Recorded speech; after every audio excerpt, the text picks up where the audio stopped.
off with you giving a little introduction as to who you are and how you got into the sports industry? Oh yeah. So I've been playing sports since I was a kid, like both organized and unorganized sports. I played basketball growing up. I also played a little bit of soccer. Ended up playing a little bit of lacrosse in college, but I was like a horrible athlete, and I was always getting hurt. So I was always in the weight room. Luckily, we had like a strength and conditioning gym class at my high school. So then that's kind of how I got in the weight room. I didn't really know it was like a job you could do. And then my gym teacher told me, yeah, you could do this for a living. You just got to go to college and do these certain things. And that's what I kind of pursued. And then I ended up studying exercise science in college.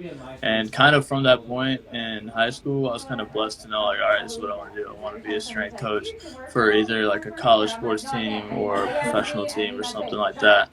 It's been a long road, but like I'm still on it, and like it's amazing. It's like really hard to get into the field, but I mean I think I've been in it for 3 4 years now, and so it's been really cool just kind of figuring out how to get into the field, especially since I didn't really have anybody in my corner who knows how to get into sports or anything. So it's been interesting. Yeah, I mean, so first of all, kind of give us an idea of where you are and, Yeah. you know, what you do, what your day to day looks like. Yeah, for sure. So right now, as Ashmir just mentioned, I just got a new job. So I'm a sports performance assistant at the University of Notre Dame. It's been an amazing experience. So I've been here for the past 3 or 4 months now. I just started in August. So basically, what that means is I was hired here to be an assistant strength coach. So I'm kind of an all-around assistant for them. I'm still in grad school, so it's like a part-time position, and slowly trying to work my way up. So they hired me as an all-around assistant here. So I help with pretty much all sports except football. So in our field, we call that like Olympic sports department versus like the football department. So it's two separate departments. So I assist with everything Olympic sports, and then I also oversee some sports science duties here. We do hire like a few undergrad students here at Notre Dame to help us like with data analysis and stuff. So I kind of manage them, and I help around in the athletics department with like nutrition and stuff like that. But my primary duty here is to help train the sports teams. Including being an all-around assistant, I do also oversee a couple of our smaller teams in terms of their training. So the teams they gave me were the dive team here at Notre Dame, as well as like cheerleading teams. It's been really interesting training them for sure. Yeah, that's like a very, I mean, I'm sure everybody that's watching assumed you were helping with like the major sports, and hearing that Yeah, you're helping with the other, parts of any athletic community is like, it's an eye opener. yeah, for sure. So when you were going through school, is getting a graduate degree a requirement, or like, is that something Yeah, you chose to so do? it's like one of those things where on the job description they say preferred, like master's degree, but it's like an unwritten thing that like most people should probably get a master's degree because most people that are applying for the job have a master's degree now. The real requisites for having a job here or one like in this field are one your undergrad. It should be kinesiology or something related to that. And then there's also a certification you need to get in order to be a strength and conditioning coach through the National Strength and Conditioning Association. And that's kind of just like I think it's like a 3 hour exam you have to take. I mean, if you study kinesiology, it should come fairly easy to you. And then third thing that's pretty big you need is experience. You need a lot of experience. This is one of those fields where like almost everybody wants to get into this field, but there's so little jobs that like it's really hard to get a job. So even like entry level positions, it's still like you still need at least like a year or two of volunteer experience or like internship experience. But those are the main three things you need. Kind of what I did to get into the field. And if anybody like ends up working in sports here, like anybody here, a lot of people who work in sports, obviously, you guys all know there's no like one way to get into the sports Mm-hmm. field. It's very like varied. It's very like connection based, relationships based on who you know, who knows you. So yeah, that's kind of how I got into it and what the requirements are. Okay, nice. Yeah, I mean, you're literally giving people the outlines to your role, which is awesome. Yeah. So at any point in like your bachelor career, did you think that you were going to change courses, or were you adamant about being where you are today and working in sports? Yeah, honestly, I'm kind of one of those guys that, like, when I choose something, like, I'm very decisive and I just like go for it. I don't think I really ever wanted to be anything else. Like, I might have had like a hint, like once in a like I grew up playing basketball, so coaching basketball was something that might have like popped up in my brain. But like honestly, if I like, I've always been a person where when I do something, I kind of stick to it. And honestly, like starting out like learning about the strength and conditioning field, I think it's been like one of the cooler jobs I've ever seen. So like it's like, I mean, I don't really want to leave.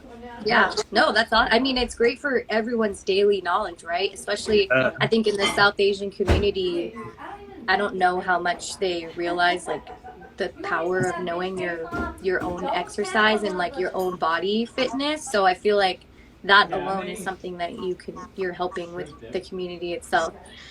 So back to being a South Asian person in this industry, at any point in time, I feel like I ask this question all the time. Did your family or anybody kind of get discouraged that you were going this route? I think it's different because you're getting your master's, so it's like kind of doing the same thing, and you're following like a doctorate form of like Right. education. But yeah, was there any hesitation, or was your family supportive?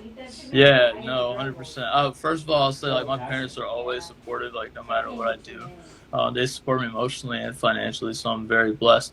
But you always like, I feel like every South Asian like household like always kind of has that doubt when their kid goes into some field that's not traditionally like seen in our culture. Like, I mean, you can't blame them. Like back in India, like there's probably only a few jobs you can get that'll really make you a good living, and sports isn't one of them.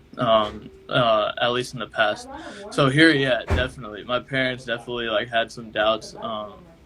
My mom, I remember when I said I wanted to study exercise science, she's like, "Oh, great! Like you could just be a physical therapist, right?"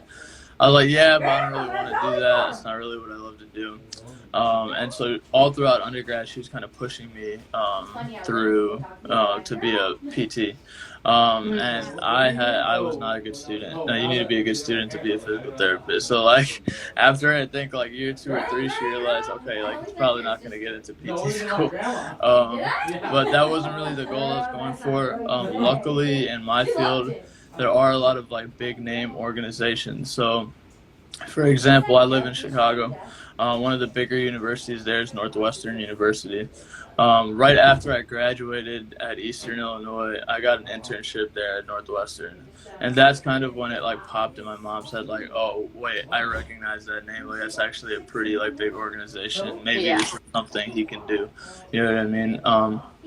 That's kind of, and that was a voluntary internship, right? I wasn't getting paid or anything, but it was still like people knew the name, right? That's when people started taking me a little bit more seriously, as opposed to just this college kid that's like, oh yeah, I'm just trying to work in sports. Like a lot of people in our culture like don't really like resonate with that. Yeah, everybody wants to be an NBA player when they grow up, right? Including me. I wanted to be an NBA player when I grew up. But yeah, I think that was the moment. It was like December or January, like 2020 or 2021, when like I had that one opportunity, took it, and then it just kind of started roller coasting from there in terms of where my parents like saw my career going. It was hard at first because so I transferred to in the middle of my degree, I transferred to another school that had a strength and conditioning department. The one I went to at first didn't, so I didn't really have any like foot in the door or anything. When I wanted to transfer, the first school I went to was 45 minutes from home. The second school I went to was 3 hours away. And when I told them I wanted to transfer there, my mom was like, "No way, you're going 3 hours away." I think she even like the first mail like letter I got from that school, she threw it away. She was like, "No, you're not going there." Yeah, so Like what he eventually I doesn't know come. will hurt. Yeah. Yeah, exactly. But eventually I convinced her that God, and then I went there, and that's kind of how I got my foot in the door. And then it's slow. It just takes time to build their trust. You know, you gotta. Biggest thing, if I have an advice for anybody on this, would be like come with a plan. Like, don't just tell your parents like, oh, I want to be some big hotshot executive in the NFL, right, or some big coach.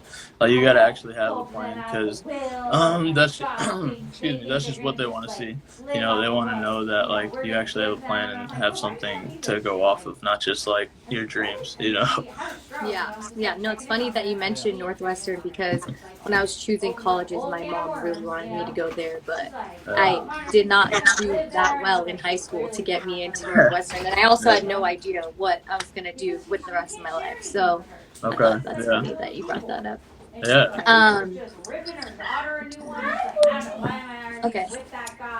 Yeah, no, I think that all adds up, and it's great that you have such a great support system. I feel like the culture shifting for us. It's just taking a little more time and representation, right? Like you're Yep. opening a whole door in a field that people probably weren't knowledgeable of, and so I think that's a great thing. What's kind of like one of your favorite moments so far? Because you it sounds like you've done so many different things for somebody that's like in the beginning of their career. I just want to know what Yeah. was one of your favorite moments so far? That's so hard to pick. Um, there's been so many. I think that's the best part about working in sports. It's like a fulfilling career when you work with youth athletes and like younger people. But I think one of the most fulfilling moments in my career.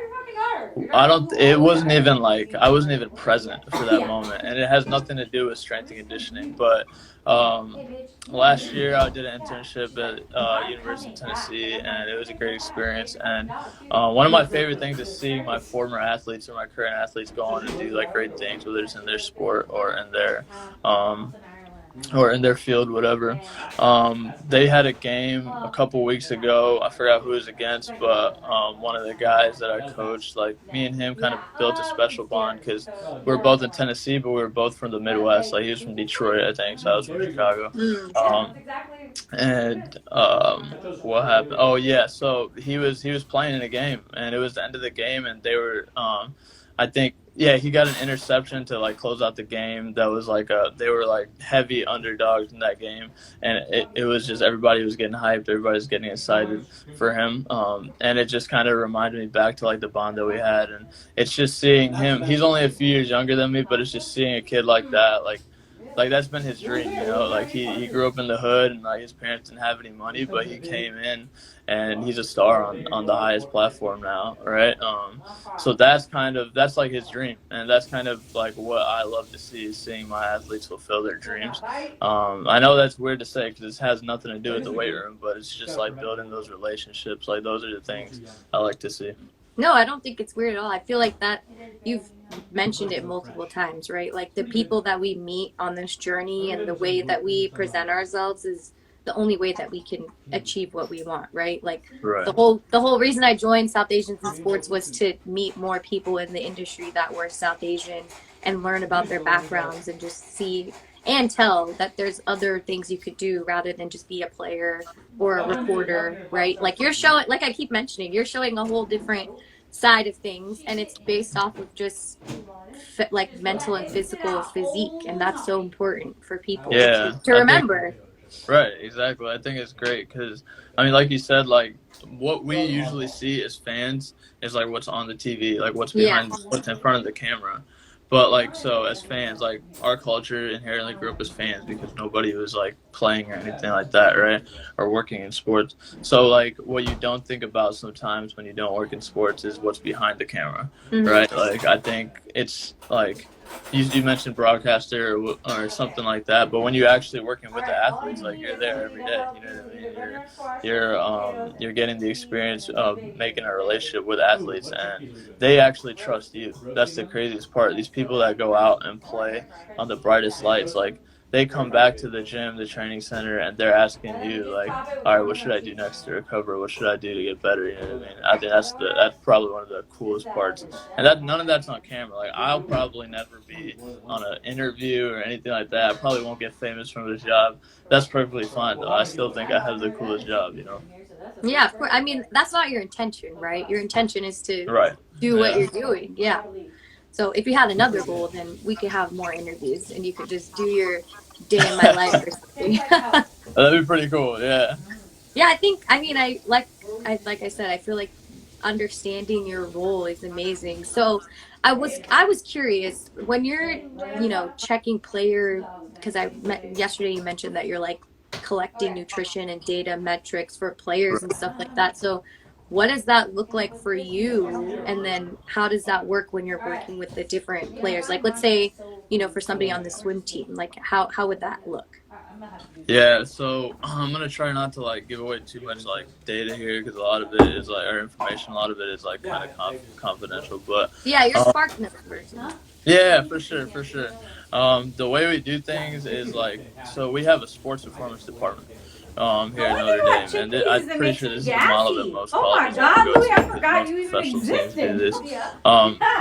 So what it is, it's a department basically made up of strength and conditioning, which is myself, sports nutrition, sports medicine, sports psychology, sports science. Those five kind of, we call it like verticals, the five support staff, like sub departments. And so our goal here is to kind of provide like a holistic approach to serving the student athletes here. Like what I say in the weight room isn't like the end all be all of like this must happen over what happens in the nutrition center, over what happens in the rehab center. We all kind of work together with a plan for each individual athlete to like kind of bring them to their best successes in the classroom and life and in the field, obviously. So what that looks like on a daily basis in terms of, let's say, sports science wise, I mean, it can be like a general term, but what it's really building out to be at this point in the industry is data collection, data analyzation. So how we do that is we test through this technology called force plates. Force plates are basically two big plates on the ground, and they detect your force of when you land and when you jump off of them. That's a big tool that we use. And it detects like 500 different metrics, right? So right now, since we're in the beginning of our kind of stages with sports science, our biggest goal here is just to collect data. So we collect vertical jump, we collect force production, we could collect things like eccentric, average force, power production, things like that. And with that being said, like a lot of places, what they're trying to do is build out fitness norms, like norm numbers, like baseline fitness numbers for teams, because as of right now, like you can collect them by hand and stuff, but it's very inefficient.